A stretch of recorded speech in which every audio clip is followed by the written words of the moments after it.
إن الحمد لله نحمده ونستعينه ونؤمن به ونتوكل عليه ونعوذ بالله من شرور أنفسنا ومن سيئات أعمالنا من يهده الله فلا مضل له ومن يضلل فلا هادي له وأشهد أن لا إله إلا الله وحده لا شريك له وأشهد أن محمدًا عبده ورسوله أرسله بالهدى ودين الحق ليظهره على الدين كله ولو كره المشركون اللهم صل على محمد وعلى آل محمد كما صليت على إبراهيم وعلى آل إبراهيم وبارك على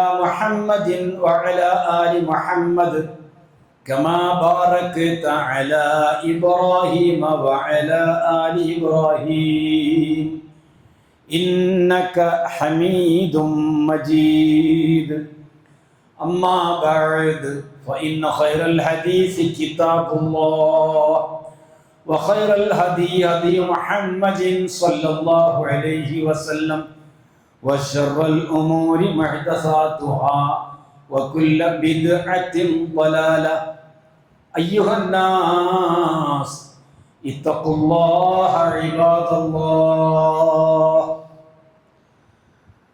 أعوذ بالله من الشيطان الرجيم بسم الله الرحمن الرحيم وإذ قال إبراهيم رب اجعل هذا البلد آمنا واجنبني وبني أن نعبد الأصنام رب إنهن أضللن كثيرا من الناس فمن تبعني فإنه مني ومن عصاني فإنك غفور رحيم സത്യവിശ്വാസികളെ വിശ്വാസിനികളെ അള്ളാഹുവിൻ്റെ നിയമ നിർദ്ദേശങ്ങൾക്ക് വഴിപ്പെട്ട് തഖ്വയോടുകൂടെ ജീവിക്കണമെന്ന് എന്നോടും നിങ്ങൾ ഓരോരുത്തരോടും ഉണർത്തുകയാണ്, വസിയ്യത്ത് ചെയ്യുകയാണ്. ഇബ്രാഹിം നബി അലൈഹിസ്സലാത്തു വസ്സലാമയുടെ പ്രാർത്ഥനയും ആ പ്രാർത്ഥനക്ക് അല്ലാഹു സുബ്ഹാനഹു വ തആല ഭൗതികവും ആത്മീയവുമായ നിലയിൽ ഉത്തരം നൽകിയതും ആ പ്രാർത്ഥന മുഖേന ഇന്നും ലോകത്ത് അനുഭവിച്ചു കൊണ്ടിരിക്കുന്നതുമായ കാര്യങ്ങളെ സംബന്ധിച്ചാണ് നമുക്ക് ഇനി വിശദീകരിക്കേണ്ടത്. അതിലെ ഒരു അല്പഭാഗമാണ് സൂറത്ത് ഇബ്രാഹീമിലെ 35-ാമത്തെ ആയത്ത് മുതൽക്കുള്ള ഭാഗം ഞാൻ നിങ്ങളെ ഓതി കേൾപ്പിച്ചത്. ഖലീലുല്ലാഹി ഇബ്രാഹിം നബി അലൈഹിസ്സലാത്തു വസ്സലാം ധാരാളം കാര്യങ്ങൾക്ക് വേണ്ടി പ്രാർത്ഥിച്ചിട്ടുണ്ട്. ആ പ്രാർത്ഥനയിൽ നമുക്ക് വേണ്ടിയുമുണ്ട്. അതേ പ്രകാരം ഹറം ബൈത്തുള്ളാക്ക് വേണ്ടിയുണ്ട്, ആ രാജ്യത്തിന് വേണ്ടിയുണ്ട്. അതിൽ ഭൗതികമായ കാര്യങ്ങളുണ്ട്, ആത്മീയമായ കാര്യങ്ങളുമുണ്ട്. അതിൽ സുപ്രധാനമായൊരു വാർത്തയാണ്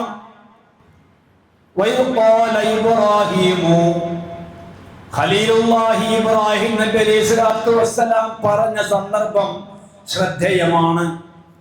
മുഹമ്മദ് നബിയെ നിങ്ങളത് ഓർക്കണം, നിങ്ങളത് വിലയിരുത്തണം, നിങ്ങളത് നിങ്ങളെ ഉമ്മത്തിന് പറഞ്ഞു കൊടുക്കണം. എന്താണ് ആ പറഞ്ഞു എന്നതുകൊണ്ട് ഉദ്ദേശിക്കുന്നത്? പ്രാർത്ഥനയാണ്. എന്താണ് ആ പ്രാർത്ഥന?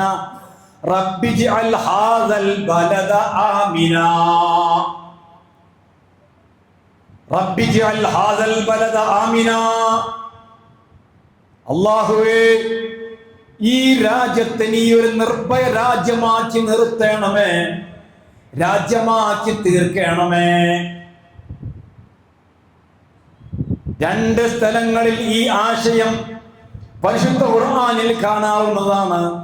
സൂറത്ത് അൽ ബഖറയിലുണ്ട്, സൂറത്ത് ഇബ്രാഹീമിലുമുണ്ട്. ഇബ്രാഹീമിലെ ഭാഗമാണ് ഞാൻ നിങ്ങളെ ഓതി കേൾപ്പിച്ചത്.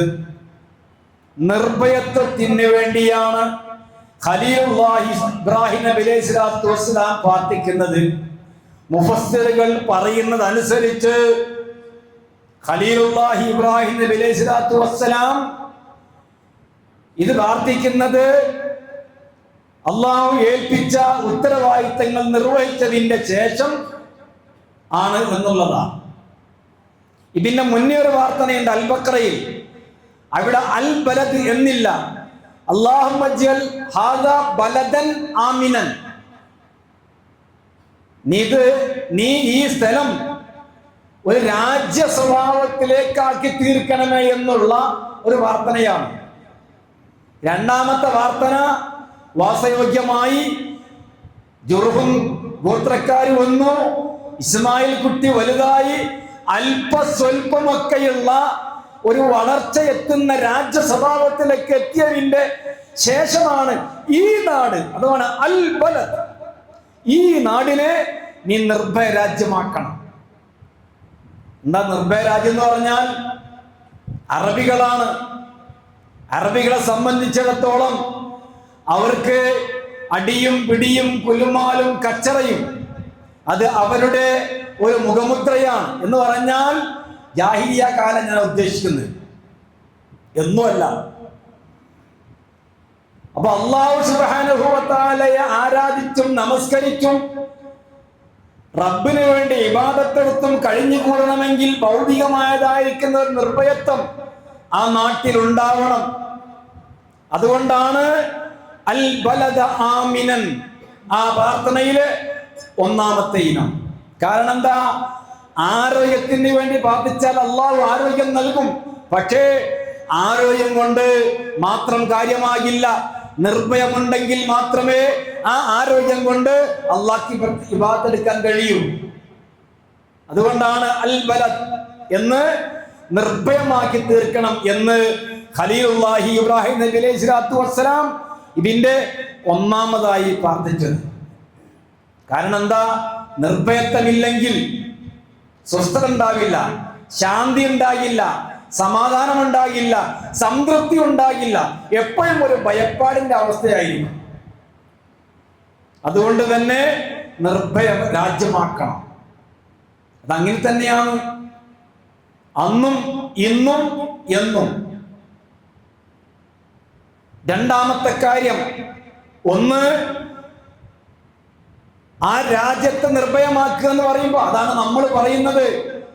ആ രാജ്യത്തിന് എന്തെങ്കിലും അപകടങ്ങളോ പ്രയാസങ്ങളോ അക്രമങ്ങളോ ഉണ്ടാകുമ്പോൾ അല്ലാഹുവേ, രണ്ട് ഹറമുകൾ സ്ഥിതി ചെയ്യുന്ന ആ നാടിനെ നീ സംരക്ഷിക്കണമേ, നീ നിർഭയമാക്കണമേ, നീ സമാധാനം നൽകണമേ എന്ന് നമ്മൾ പ്രാർത്ഥിക്കുന്നത് ഈ അടിസ്ഥാനത്തിലാണ്. കാരണം അവ്വൽ ബൈത്ത് ബൈത്തുല്ലാഹ് ഹറം, രണ്ട് മസ്ജിദുൻ നബവി ഹറമൈൻ, രണ്ടാമത്തെ ഹറം. ആ രാജ്യം നിർഭയമാക്കണം എന്ന് പറയാൻ കാരണം എന്താ? ഇബ്രാഹിം നബി അലൈഹി സ്വലാത്തു വസ്സലാമിന്റെ പാരമ്പര്യമാണത്. ഒന്ന്.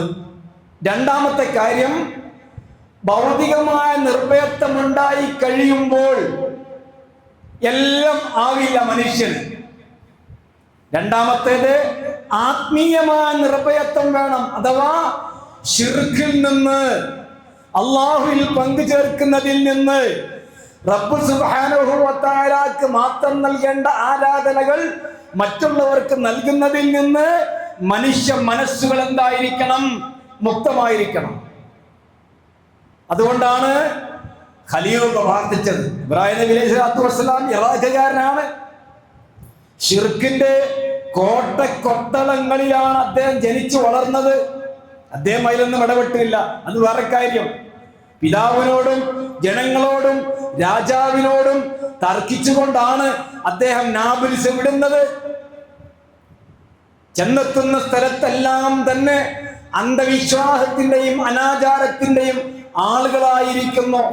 അതുകൊണ്ട് തന്നെ ശിർക്കിൽ നിന്ന് ജനസമൂഹത്തെ മുക്തരാക്കുവാനും അദ്ദേഹത്തെയും അദ്ദേഹത്തിന്റെ മക്കളെയും ശിർക്കില്ലാത്തവരാക്കി തീർക്കുവാനും വേണ്ടി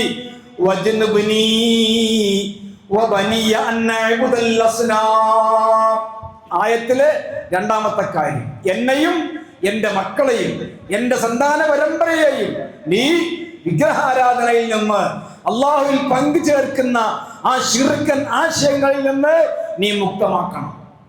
അല്ലാണ്ട് എന്താ പ്രശ്നം? അവന് അമ്മ ലഭിക്കയില്ല.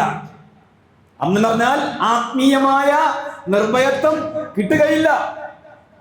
എല്ലാത്തിനും ഭയപ്പെടേണ്ടി വരും. രാത്രിയിൽ ഒരു പക്ഷി ശബ്ദമുണ്ടാക്കിയാൽ ആ ശബ്ദം ഇപ്പോൾ അപകടകരമാണെന്ന് വിശ്വസിക്കുന്ന സമൂഹം ഇന്നും നമ്മളിടയിലുണ്ട്. ഓന് നിർഭയത്തല്ല, തൗഹീദില്ല, നിർഭയത്തല്ല, പക്ഷിയെ പേടിക്കുക. രാത്രിയിൽ ബൂം അഥവാ മൂങ്ങ ശബ്ദിച്ചാൽ നമ്മുടെ നാട്ടിലൊക്കെ ആൾക്കാർ പറയുന്നെന്ന് ഏടെങ്കിലും ഒരു മരണം നടന്നിട്ടുണ്ടാവും, ഉറപ്പല്ലേ. ഇങ്ങനെ മലക്കുൽ മൗത്തിന്റെ ജോലി എടുക്കുന്ന പണിയാണ് മൂങ്ങക്ക് എന്നാണ് ജനങ്ങളെ വിശ്വാസം. അന്തംകമ്മി മലയാളത്തിൽ പറഞ്ഞാൽ അത്രേ ഉള്ളൂ. ഈ അന്തംകമ്മിയാണ് ശിർക്കുന്നത്. മലയാളത്തിൽ പറഞ്ഞാൽ അതിന് ഒരു പര്യായ പദം പറയാൻ നല്ല അതാണ്. മറ്റൊന്ന്, വലിയ ഭാരം വഹിച്ചുകൊണ്ടുള്ള വാഹനവുമായി തന്റെ ഇടത്തോട് ഡ്രൈവ് ചെയ്യുന്ന മനുഷ്യൻ, അവന്റെ മുമ്പിലേക്ക് ഒരു കറുത്ത പൂച്ചയെങ്ങാനും ചാടിക്കഴിഞ്ഞാൽ അത് വിയർക്കുക. പിന്നെ വിയർത്ത് അവനാകെ പ്രശ്നമായി. പിന്നെ ആ വണ്ടി അവിടെ നിർത്തേച്ച് ഏതെങ്കിലും കെണിയാന്റെ അടുത്തോ ജോത്സ്യന്റെ അടുത്തോ അസുമായികാന്റെ അടുത്തോ പോയി ഏലസോ ഉറുക്കല്ലോ ഐക്കല്ലോ നൂലോ മന്ത്രിച്ച് കെട്ടിയതിന് ശേഷമേ അവൻ പിന്നെ വണ്ടി എടുക്കൂ. അല്ല ഡ്രൈവർ വേറെ വരണ്ടല്ലോ. ഇപ്പൊ കുറച്ച് കുറവാട്ടോ. ഇപ്പൊ പറയുമ്പോ നിങ്ങൾ ചോദിക്കും, ഇപ്പൊ അങ്ങനൊന്നുമില്ലല്ലോ. അതിന് നമ്മൾ കുറച്ച് അധ്വാനിച്ചിട്ടുണ്ട്. ഇതേ പ്രകാരം 13-ാം നമ്പർ ദുശകനമാണ്. ഇന്നില്ലേ ഏതോ ഒരു മന്ത്രി അത് എടുത്തു. നല്ല കാര്യമാണ്. വിശ്വസിക്കുന്നവൻ ആരാണ്? ലക്ഷങ്ങളുടെ മുമ്പിൽ വിരിമാറ് കാണിച്ചുകൊണ്ട് വലിയ ഘോരം പ്രസംഗിക്കുന്നവൻ, വെല്ലുവിളിക്കുന്നവൻ, തന്റെ ഇടമുള്ളവൻ. ഒരൊറ്റ ഒന്നിനും ധൈര്യമില്ല. 13 ഒറ്റ നമ്പറാ. ഇന്നല്ലാഹു വിത്റുൻ യുഹിബ്ബുൽ വിത്ര. ഒറ്റ നമ്പർ അള്ളാഹ്ക്ക് ഇഷ്ടമാണ്. എന്നിട്ടാണ് നമ്മളെ ചില ആളുകൾ എന്ത് പറയുന്നത്? അപകടമാണ്, ആ റൂം അപകടമാണ്, ഈ റൂം അപകടമാണ്. എന്ത് അപകടം? ഇതാണ് നിർഭയത്തല്ലാത്തതിന്റെ അടയാളാണെന്നല്ലോ. മനസ്സിന് പേടി, അപകടം വരും. എന്താ അപകടം? അപ്പൊ 13 എന്ന നമ്പർ അല്ല അപകടത്തിന് ഇറക്കിയ നമ്പറാണ്. ഇവിടെയാണ് നിർഭയത്തല്ല. ഈ നമ്പറിനെ പേടിക്കുന്നവൻ, പൂച്ചയെ പേടിക്കുന്നവൻ, ആടിനെ പേടിക്കുന്നവൻ, പാമ്പിനെ പേടിക്കുന്നവൻ, ചേര വിലങ്ങനെ ഓടിയാൽ അതിനെ ഭയപ്പെടുന്നവൻ, ഇങ്ങനെയുള്ള ഒരു ഭയപ്പാടിന്റെ അവസ്ഥ അന്നും ഇന്നും എന്നും. ഇബ്രാഹിം നബി പറഞ്ഞു, വജ്നുബ്നി വബനിയ അൻ നഅബുദൽ അസ്നാം. ശിർക്കിൻ്റെതായിരിക്കുന്ന മുഴുവൻ ലാഞ്ചനകളിൽ നിന്നും അല്ലാഹുവേ എന്നെയും എൻ്റെ മക്കളെയും നീ അകറ്റി നിർത്തണമേ അല്ലാഹ്.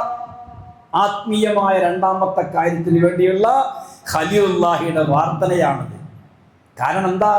അത് നിർഭയ രാജ്യമായി അവിടെ അള്ളാഹു ഉദ്ദേശിച്ച ചില കാര്യങ്ങൾ നടപ്പിൽ വരുത്താനുണ്ട്.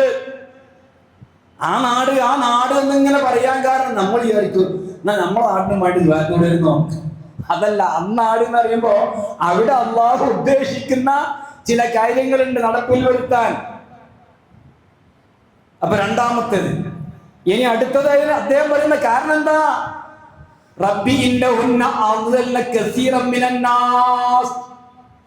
ഈ അല്ലാഹുവിൽ പങ്കുചേർക്കുന്ന ബഹുദൈവത്വം മുഖേന ധാരാളം ആളുകൾ വഴിപിഴപ്പിക്കപ്പെട്ടിട്ടുണ്ട്. അതുകൊണ്ട് എന്നെ ആര് പിൻപറ്റുന്നുവോ അവൻ എന്നിൽ പെട്ടവനാണ്. എന്നോട് ആര് ധിക്കാരം കാണിക്കുന്നുവോ അല്ലാഹുവേ നീ ഏറെ പൊറുക്കുന്നവനും കാരുണ്യവാനുമാണ്. ഫമൻ തബിഅനി ഫഇന്നഹു മിന്നി. കണ്ടാ? ഫമൻ തബിഅനി ഫഇന്നഹു മിന്നി. ആര് എന്നെ പിൻപറ്റുന്നു, നിർഭയമില്ലാത്ത, പേടിയില്ലാത്ത, ശിർക്കിൽ മുക്തമായ, കറകളഞ്ഞ ലാ ഇലാഹ ഇല്ലല്ലാഹ് എന്ന കലിമത്ത് തൗഹീദിന്റെ അനുയായി ആയിക്കൊണ്ട് ആരുണ്ടോ അവൻ എന്നിൽ പെട്ടവനാണ്. ആരിൽ പെട്ടവൻ? ഖലീലുള്ളാഹിന്റെ പിന്തുടർക്കാരനാണ്. നമുക്ക് ആഗ്രഹം ഉണ്ടോ അങ്ങനെ ആവാൻ? ഖലീലുള്ളാഹിന്റെ പേര് ഇങ്ങനെ പറയുമ്പോ അലൈഹിസ്സലോ ഭയങ്കര ഓർ ആദർശോ അത് ഇങ്ങോട്ട് വേണ്ട. പിന്നെന്ത് ഖലീലുള്ളാഹിയാണ്, പിന്നെന്ത് ഇബ്രാഹിം നബിയാണ്? നമ്മൾ പറയുന്ന രണ്ട് നിലക്കും ആത്മീയമായും ഭൗതികമായുമുള്ള അദ്ദേഹത്തിന്റെ പ്രാർത്ഥനകൾ അതേ പ്രകാരം ഉൾക്കൊണ്ടുകൊണ്ട് അത് കൽബിൽ കയറ്റിക്കൊണ്ടാണ് ഒരു വിശ്വാസി ജീവിക്കേണ്ടത്. വായുകൊണ്ട് പറഞ്ഞു നടന്നാ പോരാ. രണ്ടാമത്തെ കാര്യം. മൂന്നാമത്തേത്, അദ്ദേഹം അല്ലാഹു സുബ്ഹാനഹു വ തആലയോട് പറയുന്നത് എന്താ? റബ്ബന. കഴിഞ്ഞ ആഴ്ച നമ്മൾ പറഞ്ഞു ഖലീലുള്ളാഹ് പറക്കമുറ്റാത്ത മകനെയും ആ ഭാര്യയും അവിടെ താമസിച്ചു പോയി. ആ പോകുന്ന പോക്കിൽ അദ്ദേഹം പ്രാർത്ഥിച്ചത് പ്രാർത്ഥനയാണ്. ഇത് നമ്മൾ കഴിഞ്ഞ ആഴ്ച പറഞ്ഞില്ല. പ്രാർത്ഥന നമുക്ക് പിന്നീട് പറയാന്ന് പറഞ്ഞതാ. റബ്ബന കണ്ടോ? റബ്ബി റബ്ബന. കഴിഞ്ഞ ആയത്തിൽ റബ്ബി, ഈ ആയത്തിലോ റബ്ബന. ഇതല്ലാത്ത റബ്ബന റബ്ബി അല്ലാഹുമ്മ അമ്പിയാക്കന്മാരുടെ പ്രാർത്ഥനകൾ അതല്ലാണ്ട് ഒരാളെയും വിളിച്ചുള്ള പ്രാർത്ഥന അല്ല. റബ്ബന ഇന്നി അസ്കന്തു മിൻ ദുരിയത്തി ബിവാദിൻ ഗൈരി ദി സറഇൻ ഇൻദ ബൈതിക്കൽ മുഹറം. പവിത്രമാക്കപ്പെട്ട നിന്റെ ഭവനത്തിന്റെ അടുക്കലാണ്. അവിടെ കൃഷിയിടമില്ല, കൃഷിയില്ല, ഒരു താഴ്വരയാണ്, മറ്റുള്ള യാതൊരു വിധേനയുള്ള വാസയോഗ്യമല്ല. അവിടെയാണ് എന്റെ കുടുംബത്തെ ഞാൻ താമസിപ്പിച്ചിരിക്കുന്നത്. റബ്ബനാ ലിയുഖീമുസ്സലാഹ്. റബ്ബനാ ലിയുഖീമുസ്സലാഹ്. എന്തിനാണത്? ഒന്ന് ഭൗതിക നിർഭയത്വം, രണ്ട് തൗഹീദ്, മൂന്ന് നമസ്കാരം. റബ്ബനാ ലിയുഖീമുസ്സലാഹ്. അവർ നമസ്കാരം നിലനിർത്തുന്നവരാവാൻ വേണ്ടിയാണ്. ഇബ്രാഹിം നബിയുടെ മാതൃക അന്വേഷിക്കുന്നവനെ മക്കൾക്കും പിന്തലമുറക്കും വേണ്ടി പ്രാർത്ഥിച്ചോ, ദ്വാരുന്നോ? അതേ പ്രകാരം മക്കൾ നമസ്കാരം നിലനിർത്തുന്നവരാൻ വേണ്ടി പ്രാർത്ഥിച്ചോ. നീ ഖലീലുള്ളാഹിന്റെ ആള് ആണെങ്കിൽ എന്നെയും എന്റെ മക്കളെയും അല്ലാഹുവേ ശിർക്കിൽ നിന്ന് മുക്തമാക്കണമേ എന്ന് പ്രാർത്ഥിച്ചോ. റബ്ബനാ ലിയുഖീമുസ്സലാഹ്. അല്ലാഹുവേ അവർ നമസ്കാരം നിലനിർത്തുന്ന ആയി തീരാൻ വേണ്ടി. എന്താ ഇതിന്റെ അർത്ഥം? നമസ്കാരം എന്ന് പറയുമ്പോ ശാരീരികമായ നമ്മുടെ ആരാധനാ കർമ്മങ്ങളിൽ വെച്ച ഏറ്റവും ശ്രേഷ്ഠമായ ഒരു ഇബാദത്താണ്. അതുകൊണ്ട് തന്നെ ആ ഇബാദത്ത് ഉപേക്ഷിച്ചവൻ, മനഃപൂർവ്വം നമസ്കാരം ഉപേക്ഷിച്ചാൽ അവൻ മില്ലത്തുനിന്ന് പുറത്താണ്. അഥവാ മതത്തിന്റെ വേലിക്കെട്ടിന്റെ ഉള്ളിൽ നിന്ന് അവൻ പുറത്തായിരിക്കും. റസൂലുള്ളാഹി പറഞ്ഞല്ലോ. അപ്പൊ ആ നമസ്കാരത്തിന്റെ കാര്യം അവരെ അത് നിലനിർത്തുന്നവരാക്കി തീർക്കുവാൻ വേണ്ടിയാണ് എന്ന് അദ്ദേഹത്തിന്റെ മക്കൾക്ക് വേണ്ടി ആ ആദർശം ഉൾക്കൊള്ളുന്ന പിന്തലമുറയിൽപ്പെട്ട ഓരോരുത്തരും, ഓരോ ഉപ്പമാരും ഓരോ ഉമ്മമാരും ഈ പ്രാർത്ഥന പ്രാർത്ഥിച്ചുകൊണ്ടേയിരിക്കണം. ആ മാതൃകയാണ് നമ്മൾക്ക് ഇതിലുള്ളത്. പടച്ചവനെ എന്നെയും എന്റെ മക്കളെയും നമസ്കാരം നിലനിർത്തുന്നവരാക്കി തീർക്കണമേ എന്ന ഖലീലുള്ളാഹിയുടെ മാതൃകയാണ്. തന്നെയുമല്ല, അവിടെ വെച്ചുകൊണ്ടുള്ള നമസ്കാരത്തിന് ഒരു പ്രത്യേകതയുണ്ട്. അതെന്താ? 1,00,000 പ്രതിഫലമാണ്. 1,00,000 പ്രതിഫലം. എവിടെ? മസ്ജിദുൽ ഹറാമിൽ വെച്ചുകൊണ്ട് നമസ്കാരത്തിന് 100,000 സലാത്തിൻ ഫീമാ സിവാ. അതല്ലാത്തടത്ത് വെച്ചുകൊണ്ട് നമസ്കരിക്കുന്ന 1,00,000 നമസ്കാരങ്ങളുടെ പ്രതിഫലമാണ്. ഹജ്ജിന് പോകുന്ന സഹോദരിമാരോട് ഹജ്ജിന്റെ അമീർ പറയും, നിങ്ങൾ വീട്ടിൽ നിന്ന് റൂമിൽ നിന്ന് നമസ്കരിച്ചാൽ മതി. കാരണം എന്താ? ഈ ഒരാളെ നഷ്ടപ്പെട്ട അടുത്ത കൊല്ലം അവന്റെ ഗ്രൂപ്പിന് ആളെ കിട്ടില്ല. അതാണ്. അല്ലാണ്ട് ഈറ്റളെ പറ്റിക്കാണ്, ഈറ്റളെ പറഞ്ഞു പറ്റിക്കാന്ന്. അവിടെ എത്തിയിട്ട് നമസ്കരിക്കാൻ പറ്റിയ സമയമാണെങ്കിൽ ഈ സഹോദരിമാർക്ക് ആ ഹറമുൽ ജമാഅത്തിൽ പങ്കെടുക്കാൻ അവസരമുണ്ടാക്കി കൊടുക്കാത്തവൻ എന്തൊരു അക്രമമാണ് ചെയ്യുന്നത്. ഞാൻ മറ്റൊരു കൂട്ടം, ഞാൻ പെരുത്തുകാലം ഹറമിന്റെ അടുത്തായിരുന്നു എന്റെ ജോലി. പക്ഷേ ഞാൻ അവിടുത്തെ ഇമാമിങ്ങളെ തുറന്ന് നമസ്കരിക്കാറില്ല. കാരണം അവർ വഹാബികളാണ്. അന്തം അവിടെ ഓടിയാൻ പാടില്ല. അന്തം പോയവൻ എത്ര ശ്രേഷ്ഠത! അല്ലാഹു സുബ്ഹാനഹു വ തആല ഇബ്രാഹിം നബി അലൈഹി സ്വലാത്തു വസ്സലാമിന്റെ പ്രാർത്ഥനയിലൂടെ പിന്നീട് വന്ന ജാഹിലിയ്യ കാലഘട്ടത്തിലും തൗഹീദിന്റെ കാലഘട്ടത്തിലും ഇന്നും അതൊരു നിർഭയ രാജ്യമാക്കി നിലനിർത്തുന്നു എന്നുള്ളത് ഖലീലുള്ളാഹിന്റെ പ്രാർത്ഥനയുടെ പ്രത്യേകതയാണ്. അതിന്റെ ആധാറാണ്, അതിന്റെ മനാഫികളിൽപ്പെട്ടതാണ്, അതിന്റെ തെളിഞ്ഞു കാണുന്ന ഉദാഹരണമാണ്. മുശ്രിക്കീങ്ങൾക്ക് ബൈത്തിനോട് വലിയ സ്നേഹമായിരുന്നു. അവിടെ വെച്ച് യാതൊരു കുലുമാലും കച്ചറകളും ഉണ്ടാക്കൂല. അത് ഇബ്രാഹിം നബിയുടെ പ്രാർത്ഥനയുടെ പരിണിത ഫലമാണ്. അവിടെ വെച്ചുകൊണ്ട് യാതൊരു കച്ചറയും കുലുമാലും ഒന്നും ഉണ്ടാക്കില്ല. ഇപ്പൊ നമ്മള് ഹജ്ജിന് പോകുമ്പോൾ ആൾക്കാരെ പഠിപ്പിക്കില്ലേ, അവിടെ വേട്ടയാടാൻ പാടില്ല, അവിടുത്തെ മരങ്ങൾ മുറിച്ചെടുക്കാൻ പാടില്ല, അവിടുന്ന് അടിയോ കുലുമാലോ കച്ചറ ഉണ്ടാക്കാൻ പാടില്ല. അടുത്തത് ആ സ്ഥലത്തിന്റെ ഈ ഒരു പ്രത്യേകതയും കൂടെ അതിന്റെ പിന്നാമ്പുറത്തുണ്ട്. 1,00,000 റസൂലുള്ളാഹി സ്വല്ലല്ലാഹു അലൈഹി വസല്ലം തങ്ങൾ പറഞ്ഞതാ. മസ്ജിദുൽ നബവിയിൽ വെച്ചാണെങ്കിൽ 1000, ബൈത്തുൽ മുഖദ്ദസിൽ വെച്ചാണെങ്കിൽ 500. ഏറ്റവും സുപ്രധാനമായത്. അതുകൊണ്ട് ഏത് സന്ദർഭത്തിൽ എങ്ങനെയെങ്കിലും ഹറമിന്റെ പരിസരത്ത് എത്തിപ്പെട്ടവൻ, അത് ഹജ്ജിന് വേണ്ടിയാവട്ടെ, ഉംറയ്ക്ക് വേണ്ടിയാവട്ടെ, സിയാറത്തിനാവട്ടെ, കച്ചവടത്തിനാവട്ടെ, ഡ്യൂട്ടിക്കാവട്ടെ, ജോലിക്കാവട്ടെ, ആരെങ്കിലും കാണാൻ പോയവനാവട്ടെ, ഒരു വഖത്ത് നമസ്കാരം അവിടെ ജമാഅത്തായി നമസ്കരിക്കുന്നത് ലഭിക്കുന്നത് അവന് 1,00,000 പ്രതിഫലമാണ്. ഒരിക്കലും നമ്മൾ നഷ്ടപ്പെടുത്താൻ പാടില്ല എന്ന് പ്രത്യേകം ഓർമ്മപ്പെടുത്തുകയാണ്. അടുത്തത് ഖലീലുള്ളാഹിന്റെ പ്രാർത്ഥനയിൽ അടുത്തത് ഫജ്അൽ അഫ്ഇദതം മിനന്നാസി തഅവി ഇലൈഹിം. ഫജ്അൽ, അല്ലാഹുവേ നീ ആക്കണം, അഫ്ഇദതം മിനന്നാസ്, ജനങ്ങളിൽപ്പെട്ട ഒരു വിഭാഗത്തിൻ്റെതായിരിക്കുന്ന ഹൃദയത്തെ തഅവി ഇലൈഹിം, അങ്ങോട്ട് ചായ്വുള്ളതാക്കണം. അങ്ങോട്ട് ചായ്വുള്ള എന്ന് പറഞ്ഞാൽ അങ്ങോട്ട് തൃപ്തി, അതിനോട് താല്പര്യം, അവിടോട് പ്രതിപത്തി, അതിനോട് മഹബത്ത്, ആ രാജ്യത്തോടും ആ രാജ്യത്തിലെ ഹറമിനോടും അവിടെ നടക്കുന്ന ഇബാദത്തുകളോടും എല്ലാം സംതൃപ്തി. അങ്ങനെ തന്നല്ലേ യഥാർത്ഥ വിശ്വാസം? അങ്ങനെയാണ്. നമ്മളെങ്ങനെയെന്ന് അറിഞ്ഞൂടാ. കാരണം എന്താ? ഹജ്ജൊക്കെ കഴിഞ്ഞ് വന്നവനാണെങ്കിൽ അവന്റെ മനസ്സ് പിന്നെയും ഒന്നുകൂടെ പോകണം, ഒന്നുകൂടെ പോകണം. ഒരു ഉംറ ചെയ്തവനാണെങ്കിൽ ഒന്നുകൂടെ പോകണം എന്നുള്ള ആ ചായ്വ്, നീ അങ്ങോട്ട് മനസ്സ് ചായ്വുള്ളവരാക്കണമെന്ന ഇബ്രാഹിം നബിയുടെ പ്രാർത്ഥനയുടെ ഉത്തരമാണ് ലക്ഷക്കണക്കിന് ആളുകൾ ഇപ്പോൾ ഒരുമിച്ച് കൂടിയത്, വർഷാവർഷം ഒരുമിച്ച് കൂടുന്നത്. ലോകത്തെ ഏറ്റവും വലിയ ജനനിബിഡമായ എയർപോർട്ട്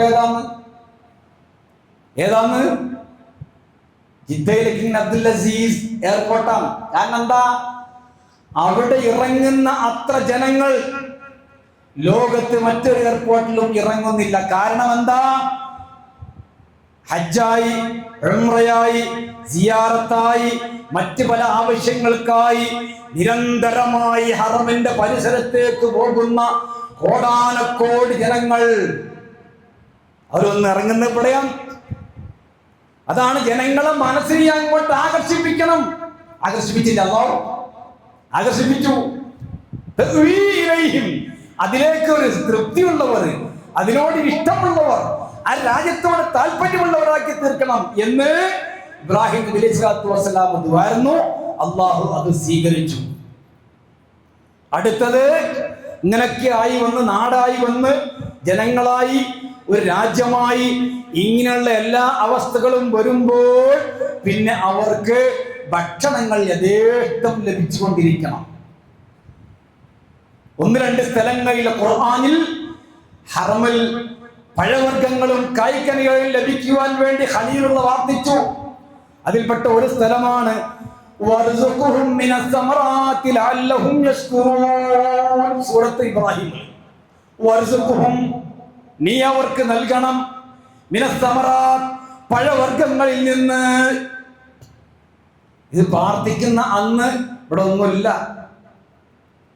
കുറച്ച് കഴിഞ്ഞു ശാമിൽ നിന്നും ഫലസ്തീനിൽ നിന്നുമൊക്കെ നിരന്തരമായി ആ കാലഘട്ടത്തിൽ തന്നെ ജനങ്ങളുടെ അവിടുത്തെ ജനസംഖ്യക്കനുസരിച്ച് ഏറ്റവും മുന്തിയ പഴവർഗ്ഗങ്ങളും കായ്ക്കനികളും ഭക്ഷണങ്ങളും ഒക്കെ അവിടേക്ക് ഇങ്ങനെ എത്തിക്കൊണ്ടേയിരുന്നു. റസൂലുള്ളാഹ് ശാമിലേക്ക് കച്ചവടത്തിന് പോയിരുന്നു. എല്ലാവർക്കും അറിയാലോ. അവിടെ നിന്ന് ഇവിടുത്തെ സാധനം അവിടെ കൊണ്ട് വിൽക്കുക, എന്നിട്ട് അവിടെ നിന്ന് സാധനമായി ഇങ്ങോട്ട് ആവശ്യമുള്ള കൊണ്ടുവരിക.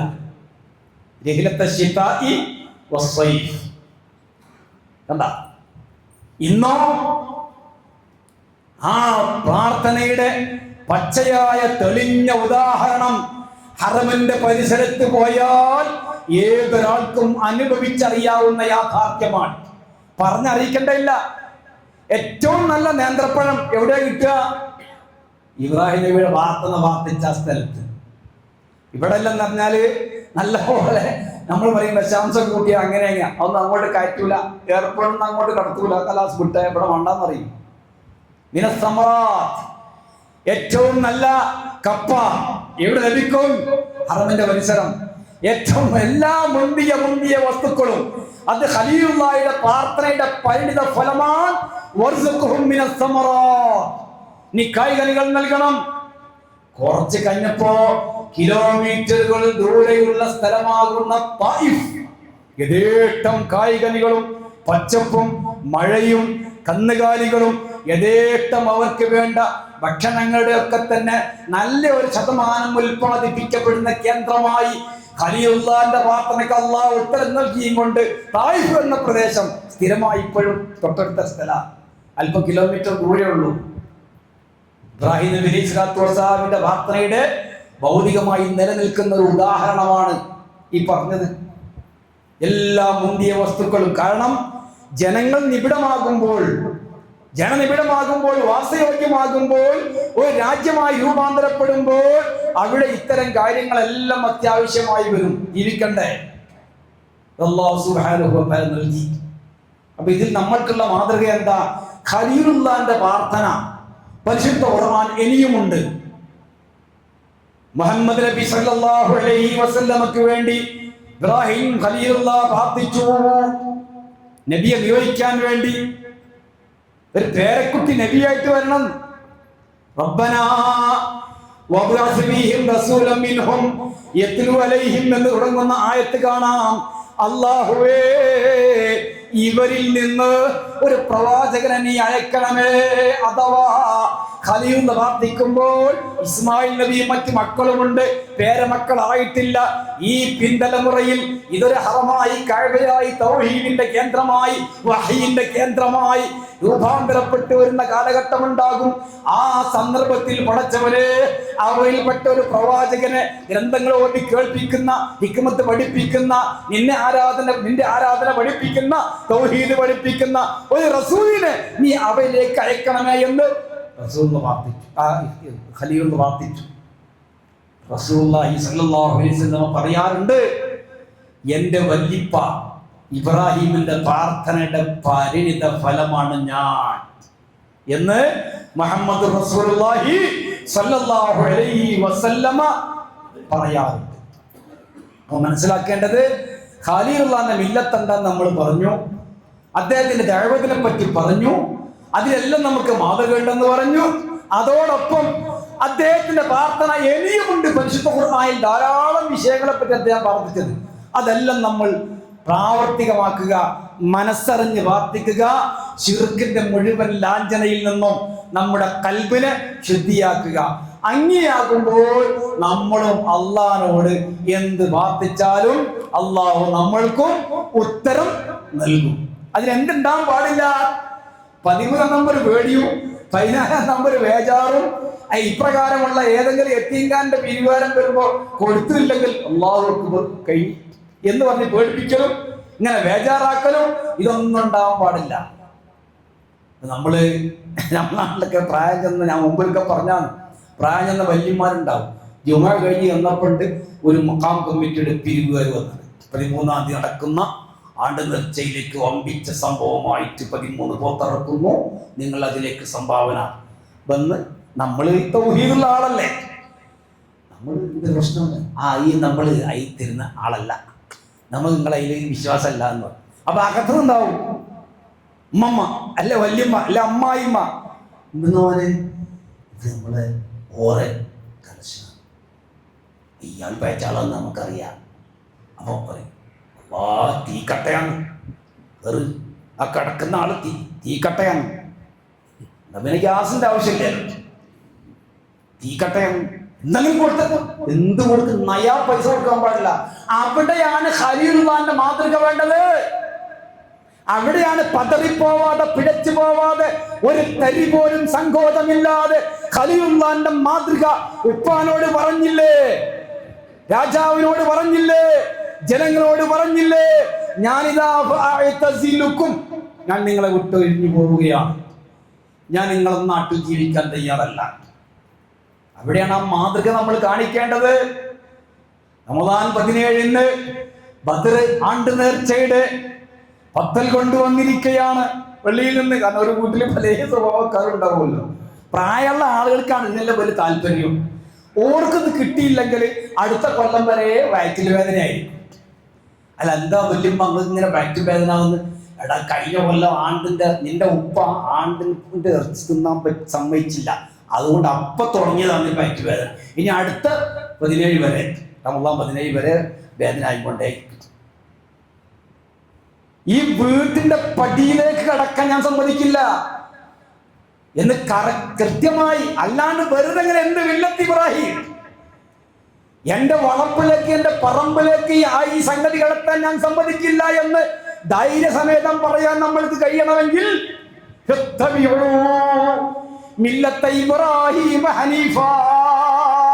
മൃദുമനസ്കനായ നിഷ്കളങ്കനായ ഖൽബിൽ യാതൊരു മാലിന്യവുമില്ലാത്ത ഖലീലുള്ളാഹിയായ ഇബ്രാഹിം നബിയുടെ മാതൃക നിങ്ങൾ അവലംബിക്കണേ എന്ന് അള്ളാഹ് നമ്മളോട് 4 സ്ഥലത്താണ്.